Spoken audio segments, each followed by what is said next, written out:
Femininity എന്നുള്ള വിളി പല ആൾക്കാരും വിളിക്കുന്നത് പല അർത്ഥത്തിലാണ്. അതെ അതെ. ഒരു ഫെമിനിസ്റ്റ് എന്ന് പറയുന്ന വാക്ക് പോലെ അല്ല ഫെമിനിറ്റി എന്ന വാക്കിനെ ആൾക്കാർ കാണുന്നത്.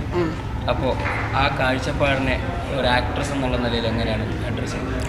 ഞാൻ ഫെമിനിസ്റ്റ് എന്ന് പറയും, ഞാനൊരു ഫെമിനിസ്റ്റ് അല്ല, ഞാനൊരു ആൺവിരോധിയല്ല. എല്ലാ ഫെമിനിസ്റ്റുകളും ആൺവിരോധികളാണെന്നാണ് ആളുകളുടെ വിചാരം.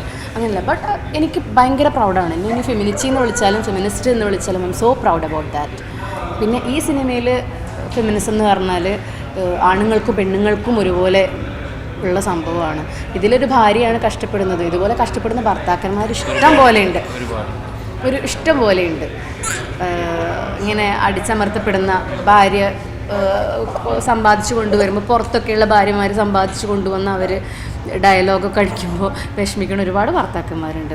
അപ്പോൾ അവർക്കും ഒരു ചേഞ്ച് വരുന്നത് എപ്പോഴാണെന്ന് വെച്ചാൽ അവരുടെ ആവശ്യങ്ങൾ ഡിനൈ ചെയ്യാണ്. അതിൻ്റെ കൂടെ തന്നെ അവർ പറയുകയാണ് ഇതൊക്കെ നിനക്ക് മതി, ഞാൻ തരുന്നത് മാത്രം നീ ഉപയോഗിച്ചാൽ മതി, കഴിച്ചാൽ മതി, നിനക്കിപ്പോൾ എന്താ അവിടെ ആവശ്യം, വീട്ടിലിരുന്നാൽ പോരെ, നീ എന്തെങ്കിലും അറിയുന്നുണ്ടോ, ഒക്കെ ഞാനല്ലേ ചെയ്യണത് എന്നൊക്കെ പറയുമ്പോൾ തനിക്കൊരു ബുദ്ധിമുട്ട് വന്നിട്ട് ആളോടത്ത് ചോദിക്കുമ്പോഴും കളിയാക്കുകയാണ്. അപ്പോഴാണ് നമ്മൾ ചിന്തിക്കുന്നത് നമ്മുടെ ലൈഫ് കൊണ്ട് നമ്മൾ എന്താ ചെയ്തത്. നമുക്കൊരു ഡിഗ്നിറ്റി ഉണ്ടല്ലോ എന്നുള്ള തോന്നലുണ്ടാവുന്നത്. അതെ, ഡിഗ്നിറ്റി ഉണ്ട്. അതുപോലെ നമ്മളുടെ ഒരു ലൈഫല്ലേ, നമുക്കൊരു ജീവനില്ലേ, നമുക്ക് കഴിവില്ലേ, നമ്മൾ എന്തിനാണ് ഒരാൾ കൊണ്ടുതരുമ്പോൾ അത് അക്സെപ്റ്റ് ചെയ്ത് ഒതുങ്ങി ജീവിക്കുന്നത്?